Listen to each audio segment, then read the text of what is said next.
Hello everyone, good morning. Today's lecture is on plane. What is plane? First we will discuss the definition of plane. What is a plane? Plane is a surface such that the straight line joining any 2 points on the surface lie wholly in the surface. Let us suppose if I talk about that this whiteboard is a surface. अब इस white board पर मैं कोई भी line draw करूं, यहां से यहां या यहां से यहां, आप देख सकते हैं ये दोनों लाइनें पूरी तरीके से इस बोर्ड के अंदर है, इसके बाहर जरा भी नहीं है. तो ऐसी सरफेस को हम प्लेन कहते हैं. ठीक है. Now what is normal to the surface?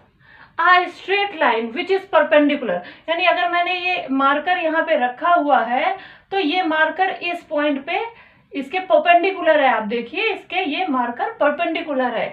So a straight line which is perpendicular to every line. अब देखो मैं यहाँ पे रखूं तो भी ये मार्कर की जो डायरेक्शन है इसके परपेंडिकुलर है, मैं इस लाइन पे रखूं तो भी इस मार्कर की डायरेक्शन इसके परपेंडिकुलर. यहाँ तो जितनी भी लाइन है, अगर मैं इस लाइन के ऊपर रखूं तो भी ये मार्कर इस पे परपेंडिकुलर है. तो इस सरफेस के ऊपर जितनी भी लाइंस हैं, अगर उस एक ऐसी लाइन हर लाइन के परपेंडिकुलर है तो ऐसी लाइन को हम नॉर्मल कहते हैं उस प्लेन का. ठीक है. इस लाइन को हम इस लाइन को हम उस प्लेन का की परपेंडिकुलर लाइन भी कह सकते हैं और हम प्लेन का नॉर्मल भी इस लाइन को कह सकते हैं. ठीक है. अब हम ये देखेंगे कि what is the general equation of a plane. ठीक है. एक प्लेन की एक जनरल इक्वेशन क्या होती है. कहा गया है अब हमें क्या प्रूफ करना है. अब हमें प्रूफ करना है कि ये जो इक्वेशन है ax plus B Y plus C Z plus D is equal to 0, ये एक फर्स्ट डिग्री इक्वेशन है एक्स वाई जेड में जो हमेशा एक प्लेन को रिप्रेजेंट करती है. और इसमें जो कोफिशिएंट्स हैं A B C of X Y Z, ये डायरेक्शन रेशियोज हैं. किसके डायरेक्शन रेशियोज हैं? प्लेन के नॉर्मल के ये डायरेक्शन रेशियोज हैं. सो चलो प्रूफ करते हैं. हम कहते हैं, हम मान लेते हैं. ठीक है. क्या मान लेते हैं? Let P which is x1 y1 z1 and Q which is x2 y2 z2 are 2 points on the plane. हम ये एज्यूम करके चलते हैं कि ये दोनों पॉइंट्स हमारे इस प्लेन पर हैं on the plane ax plus B Y plus C Z plus D is equal to 0. अब देखिए अगर ये P और Q इस प्लेन पर हैं, hence P and Q will satisfy. अगर मैं कहूँ ये इक्वेशन नंबर 1 है तो जो चीज अगर मान लीजिए ये पॉइंट है, ये इस बोर्ड पर है, तो ये पॉइंट बोर्ड को इक्वेशन को सेटिस्फाई करेगा. इसी तरीके से अगर मैंने ये मान लिए हैं कि ये P और Q इस इक्वेशन के 2 पॉइंट्स हैं, तो ये P और Q डेफिनेटली इस इक्वेशन को सेटिस्फाई करेंगे. Hence P and Q will satisfy equation 1. अब ये अगर सेटिस्फाई करते हैं तो हमें क्या मिलेगा? ax1 plus by1 plus cz1 plus d is equal to 0. और दूसरी इक्वेशन अगर हमारा दूसरा पॉइंट Q सेटिस्फाई करता है तो हमें मिलेगा ax2 plus by2 plus cz2 plus d is equal to 0 which is equation number 3. तो देखिए हमें मिल गई इक्वेशन नंबर 2 और इक्वेशन नंबर 3. अब क्या करेंगे चलिए देखते हैं. Now I will multiply by n in equation number 2. Okay. So the next step is multiply by n in equation 2 and by m in equation 3। जब हम इसमें n और इसमें m से मल्टीप्लाई करेंगे तो हमें मिलेगा ANX1 plus BNY1 plus CNZ1 plus D is equal to 0, और हमें मिलेगा AMX2 plus BMY2 plus CMZ2 plus D is equal to 0। ठीक है, अब हम क्या करेंगे, हम इक्वेशन नंबर, यहाँ पे भी m है, देखिए ये अगर मैं n से मल्टीप्लाई कर रही हूँ तो d में भी n से मल्टीप्लाई होगा और यहाँ वाले भी d में m से मल्टीप्लाई होगा। दोनों इक्वेशंस में पूरी तरीके से n और m का मल्टीप्लाई हो जाएगा। अब मैं क्या करूँगी, ऐड इक्वेशन नंबर 4 एंड 5 और ऐड इक्वेशन 4 एंड 5। जब मैं इक्वेशन 4 और 5 को ऐड करूंगी तो देखो मुझे क्या मिलेगा, ध्यान से। मुझे मिलेगा mx2 प्लस nx1, यहाँ से मुझे मिलेगा plus b my2 plus ny1, और मुझे मिलेगा c mz2 प्लस nz1, और मुझे मिलेगा plus m plus nd is equal to 0। ठीक है, आगे देखिए, आगे मुझे क्या मिलेगा। अब देखिए इसकी मुझे कोई जरूरत नहीं, इसलिए ये मैं इरेज कर दूंगी। अगर मैं इस इक्वेशन को m प्लस n से डिवाइड कर दूं, divide above equation by m plus n, we get, हमें क्या मिलेगा, हमें मिलेगा mx2 plus nx1 upon m plus n plus b my2 plus ny1 upon m plus n plus c mz2 plus nz1 upon m plus n and plus d is equal to 0। देखिए ध्यान से देखिएगा, ये किसका formula है, section formula है। ये भी सेक्शन फॉर्मूला है फॉर y कोऑर्डिनेट और ये भी सेक्शन फॉर्मूला है फॉर z कोऑर्डिनेट। देखिए ध्यान से, this is section formula for x coordinate, this is section formula for y coordinate and this is section formula for z coordinate. इसका मतलब है कि यहाँ एक पॉइंट है, माना कि भैया मैं मान लूं x dash plus y dash plus cz dash plus d is equal to 0।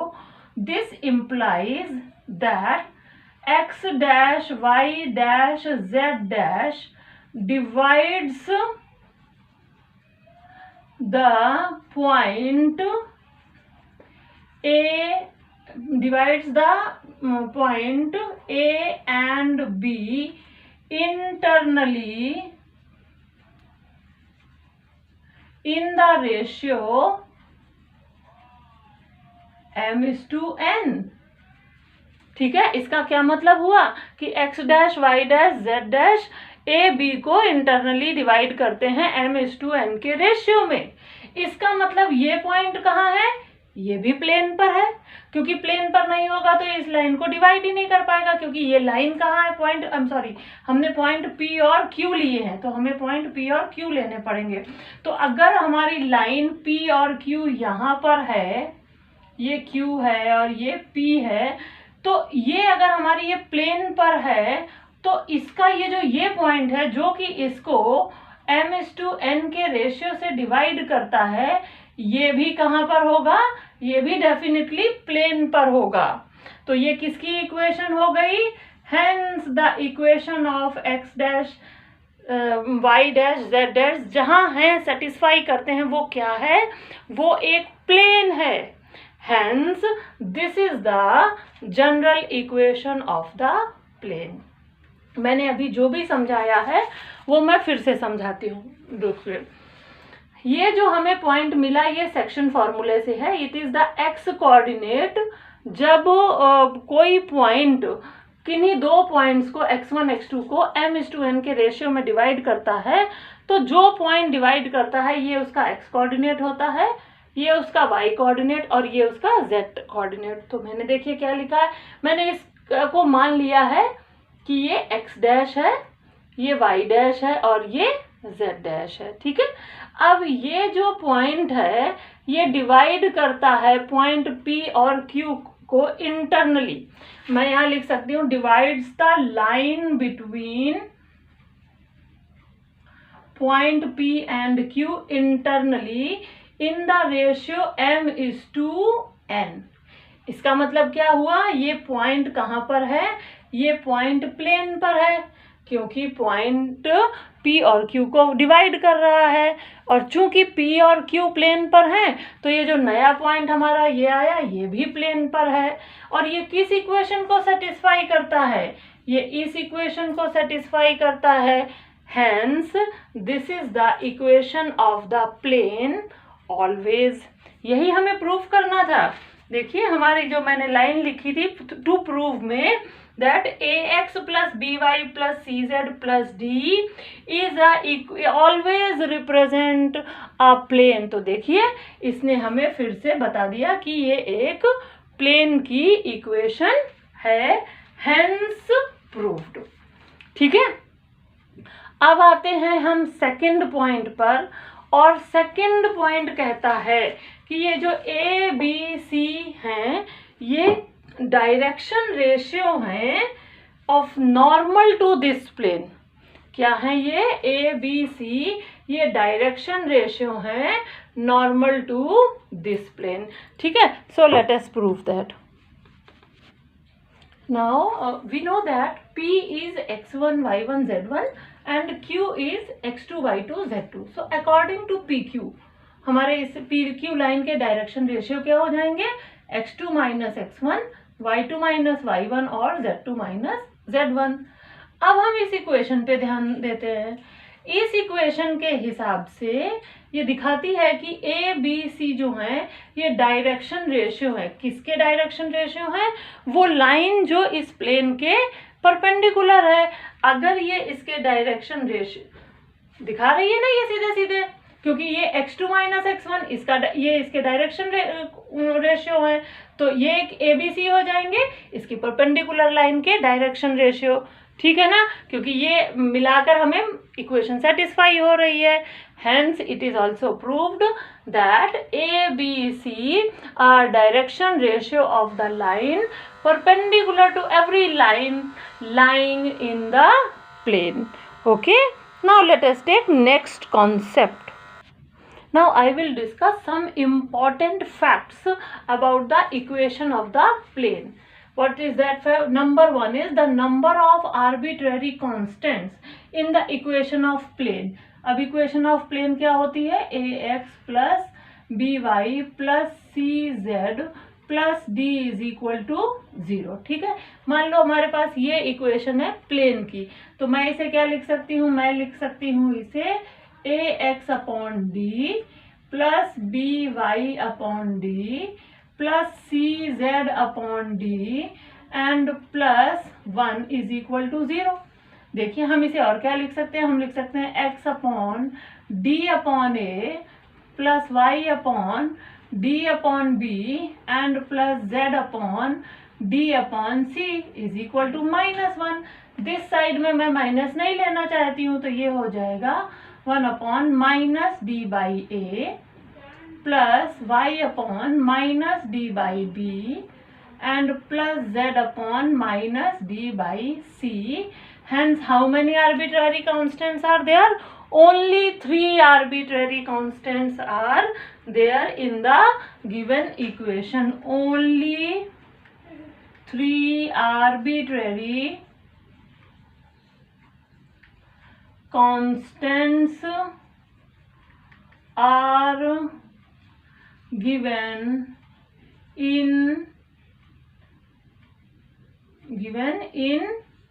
the equation of plane। in the equation of plane केवल 3 arbitrary constants दिए होंगे in the equation of plane में। ठीक है, अब हम बात करते हैं कि अगर मान लो ये जो इक्वेशन है हमारी ये ओरिजिन से पास होती है तो क्या होगा। ओके, अभी तो हमने आर्बिट्रेरी कांस्टेंट्स की बात की थी। अगर ये ओरिजिन से पास होती है तो इसका पॉइंट नंबर 2 हो जाएगा। If the plane passes through origin, if the plane, अगर प्लेन पास होता है ओरिजिन से, तो ओरिजिन के कोऑर्डिनेट्स क्या होते हैं? 0 0 0। इसका मतलब वो इस इक्वेशन को जरूर सेटिस्फाई करेंगे। हेंस ये हो जाएगा a into 0 plus b into 0 plus c into 0 plus d is equal to 0। This implies d is equal to 0। Hence, the equation of plane is ax plus by plus cz is equal to 0। तो ये हमारी एक equation और मिल गई। अब point number 3, equation of plane. Equation of plane passing through a point x1, y1 and z1। अगर किसी पॉइंट x1, y1, z1 से वो प्लेन होकर जाता है तो उसकी इक्वेशन हो जाएगी a into x minus x1 plus b into y minus y1 plus c into z minus z1 and this is equal to 0। तो हमें क्या मिलेगा? हमें ये एक, अगर हमें एक पॉइंट पता है और हम ये चाहते हैं कि हम उसी प्लेन की इक्वेशन निकाल लें, तो हमें ABC पता होने चाहिए और वो पॉइंट पता होना चाहिए। तो हम उसमें फटाक से दूसरे प्लेन की इक्वेशन निकाल सकते हैं बहुत ही आसानी से। अब हम बात करेंगे normal form of equation of the plane. ठीक है, किसी भी इक्वेशन, प्लेन के इक्वेशन का नॉर्मल फॉर्म क्या होगा? चलिए आगे बढ़ते हैं, देखते हैं।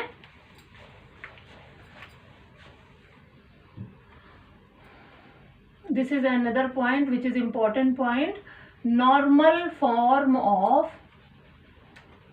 Of equation of plane.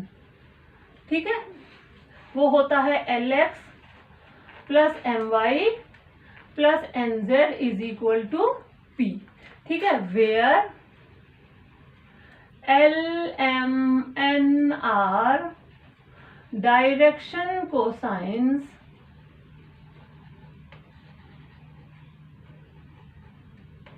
Of the perpendicular drawn from origin to the plane, and P is the length of perpendicular। ठीक है, ये एक पॉइंट हो गया। अब आती है नेक्स्ट पॉइंट, इंटरसेप्ट फॉर्म क्या होगा? What is the intercept form? Intercept form of the equation of plane, चलो देखते हैं इंटरसेप्ट फॉर्म क्या होगा। इंटरसेप्ट फॉर्म होगा इफ द, या मैं सीधे लिख सकती हूँ, if the plane cuts an intercept of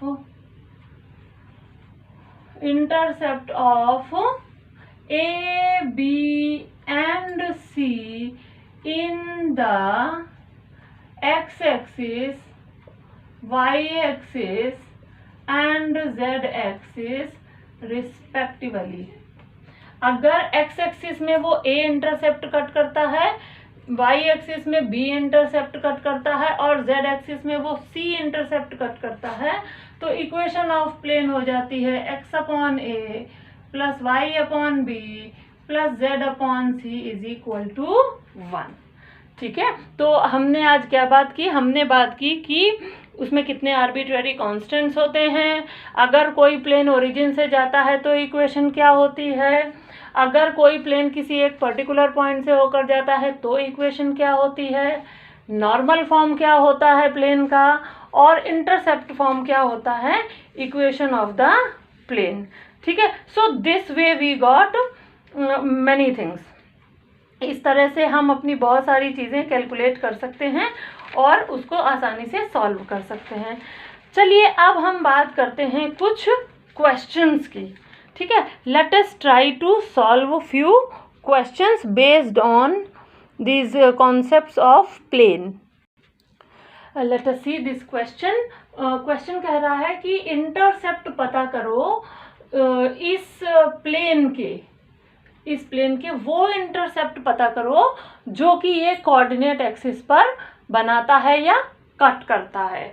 ठीक है, तो अब मैं क्या करूंगी, इस इक्वेशन को कंपेयर कर दूंगी इसके इंटरसेप्ट फॉर्म से।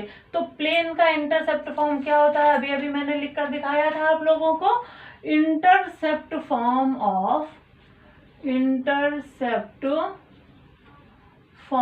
Of plane, this is x upon a plus y upon b plus z upon c is equal to 1. Now I'll compare this with this equation. तो मुझे क्या मिलेगा, x 5x upon 11 minus 2y upon 11 minus 7z upon 11 is equal to 1.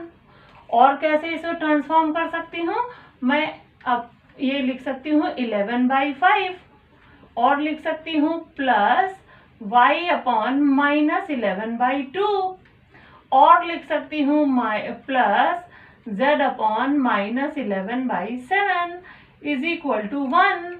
So what are the intercepts, hence a is 11/5, b is minus 11/2 and c is minus 11/7. These are the intercepts. ठीक है, so this is one question, one solution is done. अब हम दूसरे पे आते हैं. Find also the direction cosines of the normal to the plane. ठीक है, तो डायरेक्शन रेशियो क्या होते हैं, जो इसके ABC होते हैं. ओके ना, so direction ratio of normal to the plane are A, B and C. तो हमारी जो प्लेन के डायरेक्शन रेशियो वो क्या हो गए, hence direction ratio of normal to the given plane वो हो गए 5, -2 एंड -7. ठीक है, तो अगर ये डायरेक्शन रेशियो है तो डायरेक्शन कोसाइन क्या होते हैं, hence the direction cosines are. हम डायरेक्शन कोसाइन में क्या करते हैं, वो एक डायरेक्शन रेशियो लिखते हैं और अंडर रूट बाकी के तीनों डायरेक्शन रेशियोज के स्क्वायर्स का ऐड कर देते हैं. तो 5 स्क्वायर प्लस -2 का स्क्वायर एंड प्लस -7 का होल स्क्वायर. दूसरा हो जाएगा -2 upon under root 5 square plus -2 whole square plus -7 whole square. And similarly ये हो जाएगा, देखिए दूसरा इतने पॉइंट को मैं इरेज कर देती हूँ और दूसरा डायरेक्शन कोसाइन हो जाएगा -7 upon under root 5 square plus -2 whole square plus -7 whole square. So what is the answer, the direction cosines are 5 upon under root 78 -2 upon under root 78 and -7 upon under root 78. This is the direction cosines of the normal to the plane. Let us take one more question, and the question is, a variable plane moves so that the sum of reciprocals of its intercepts on the coordinate axes x, y, z is constant. ध्यान रखने वाली बात है, देखिए क्या कह रहे हैं, एक वेरिएबल प्लेन इस तरह से मूव करता है कि उसके इंटरसेप्ट्स कहाँ पर, जो एक्स वाई जेड पर हैं वो। तो सबसे पहले हम क्या लिखेंगे, equation of plane in intercept form, intercept form वो क्या हो गई, वो हो गई x upon A plus Y upon B plus Z upon C is equal to 1। तो अब इंटरसेप्ट्स क्या हैं, प्लेन के इंटरसेप्ट्स हैं ए बी और C. So hence the intercepts are, hence intercepts are A B and C. आगे क्या कहा गया है कि वो ऐसे मूव करता है कि उनके रेसिप्रोकल्स का सम, इनका reciprocal, it's reciprocal, it's reciprocal. अब इनका रेसिप्रोकल क्या है, 1 अपॉन ए, 1 अपॉन बी और 1 अपॉन सी, और उसका sum and its sum and sum of its reciprocal, वो क्या हो जाएगा, इसके रेसिप्रोकल का सम क्या हो जाएगा, 1 upon A plus 1 upon B plus 1 upon C is equal to 1 upon K. Let us suppose ये इज इक्वल टू के हो सकता था, के डैश हो सकता था, अल्फा बीटा गामा जो चाहे हम ले सकते हैं, लेकिन मैंने क्वेश्चन सॉल्व करने के हिसाब से इसे 1 बाई के ले लिया। अब अगर ये 1 बाई के है, यानी हम इसे क्या लिख सकते हैं, देखिएगा ध्यान से, हम लिख सकते हैं K by A plus K by B plus K by C is equal to 1। ठीक है, ये है इक्वेशन नंबर 1 और ये है इक्वेशन नंबर 2 ऑन कंपेयरिंग। चलो कंपेयर कर दो, किसको किसको, ऑन कंपेयरिंग इक्वेशन 1 एंड 2। अगर हम इक्वेशन 1 और 2 को कंपेयर करेंगे, देखो हमें एक खास चीज मिल रही है, क्या, x is equal to K, y is equal to K and z is equal to K, है ना।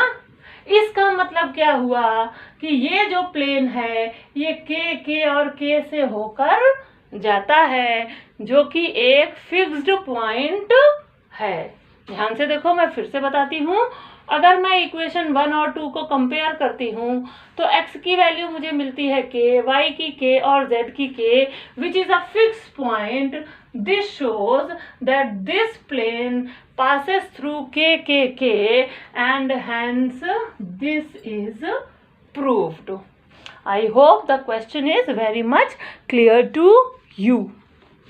Now let us discuss one more question, and the question is, if O is the origin and D is the point 583, then find the equation to the plane passes through D at right angles to the line OD.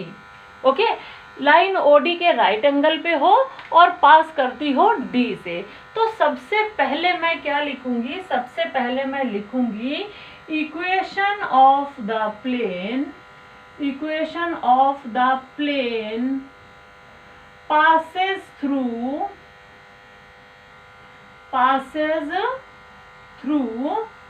x1, y1 and z1। तो उस equation की formula क्या होता है, वो होता है a x minus x1 plus b y minus y1 plus c z minus z1 is equal to होता है ये 0। ठीक है, अब हमारा प्लेन किससे होकर जाता है, the given plane passes through 5, 8 and 3। hence हमें क्या मिलेगा, a x minus 5 plus b y minus 8 plus c z minus 3 is equal to 0। हमें ये मिल जाएगा कि जो हमारा गिवन प्लेन है वो 5, 8 और 3 से होकर जाता है। ठीक है, अब ये तीसरी बात क्या कह रहे हैं, तीसरी बात ये कह रहे हैं कि ये जो प्लेन की इक्वेशन हमें जिसकी चाहिए वो ओडी जो है, हमें उस प्लेन की इक्वेशन चाहिए जो ओडी से परपेंडिकुलर हो। ठीक है ना, क्या हमें चाहिए, ध्यान से देखिएगा इस क्वेश्चन को, हमें उस प्लेन की इक्वेशन चाहिए जो ओडी के परपेंडिकुलर हो। इसका मतलब ओडी क्या है, OD is the normal to the plane. क्या है OD, OD is the normal to the plane. इसका मतलब ओडी के जो डायरेक्शन रेशियो होंगे वो ABC होंगे, है ना, यही तो मतलब हुआ। देखो फिर से मैं बताती हूँ, find the equation to the plane which passes through D at right angle to the line OD। ठीक है, OD से राइट एंगल पर है प्लेन हमारा, OD से अगर हमारा प्लेन राइट एंगल पे है तो जो हमारे डायरेक्शन रेशियो होंगे किसके, प्लेन के, वो हमारे क्या होंगे, वो होंगे डायरेक्शन रेशियो होंगे। सो हम क्या लिख सकते हैं, हम लिख सकते हैं we need to find a plane which is perpendicular to OD। यही तो चाहिए हमें। अब हमें इसका इम्प्लाइज क्या है, direction ratio of normal of plane is proportional to OD। अगर वो OD के प्रोपोर्शनल है तो अब हमें क्या मिलेगा, हमें मिलेगा, अब पहले तो देखो OD के डायरेक्शन रेशियो क्या है, देखिए डायरेक्शन रेशियो ऑफ OD कैसे निकालेंगे, x2 माइनस x1, x2 कितना है 5, O के कोऑर्डिनेट्स क्या होते हैं 0 0 0, तो 0, कॉमा 8 माइनस 0, कॉमा 3 माइनस 0, तो इसके कोऑर्डिनेट्स क्या हो गए, डायरेक्शन रेशियोज 5 8 और 3। अब ये किसके प्रोपोर्शनल है, ये डायरेक्शन रेशियो जो है ये OD के हैं। ठीक है, अब हमें वो प्लेन चाहिए जो OD के परपेंडिकुलर हो, तो जो ABC हैं वो इनके प्रोपोर्शनल हो जाएंगे। हमने यही आपको बार बार सिखाया है कि जो ABC होते हैं, जो भी प्लेन होती है उसकी जो भी नॉर्मल होती है उसके प्रोपोर्शनल होते हैं। Hence A, B and C are proportional to 5 8 and 3. We can write A by 5 is equal to B by 8 is equal to C by 3 is equal to K. So hence A is equal to 5K, B is 8K and C is 3K. Now put the value in this equation. Now put A, B and C in. A x minus 5 plus B y minus 8 plus C z minus 3 is equal to 0. हमें क्या मिलेगा, 5K x minus 5 plus 8K y minus 8 plus 3K z minus 3 is equal to 0. हमें यहाँ से क्या मिलेगी, हमें मिलेगा 5x minus 5 plus 8y minus 8 plus 3z minus 3 is equal to 0. Hence the equation of the plane will be 5x plus 8y plus 3z is equal to 98. This is the equation of the plane जो कि 0.583 से होकर जाने वाली line OD के perpendicular है। तो ये थी हमारा प्लेन का इंट्रोडक्टरी पार्ट, जिसमें मैंने प्लेन क्या होता है, उसकी जनरल इक्वेशन क्या होती है, what are the different types of equation of the plane, and we have taken 2-3 questions on this introductory part. इसमें मैं आपको बार बार एक ही कॉन्सेप्ट सबसे ज़्यादा याद दिलाने की कोशिश करती हूँ कि इसमें ये जो कॉन्सेप्ट है कि अगर कोई प्लेन है जिसके कोफिशिएंट ए बी सी हैं, तो हमेशा ध्यान रखिएगा कि इस प्लेन की जो भी परपेंडिकुलर लाइन है उसके direction ratio A B C के प्रोपोर्शनल जरूर होते हैं। ये बहुत इम्पॉर्टेंट कॉन्सेप्ट है, बच्चे भूल जाते हैं या याद भी रहता है तो वो सीधे सीधे कहते हैं कि ये इक्वल हो गया। जैसे ही इक्वल करोगे वो गलत हो जाएगा। याद रखना, जो भी प्लेन के कोफिशिएंट होते हैं ए बी सी, वो प्लेन से होकर जाने वाले नॉर्मल की डायरेक्शन रेशियोज के प्रोपोर्शनल होते हैं। Please practice it, and if you have any doubt, write it in the comment box. Till then, goodbye.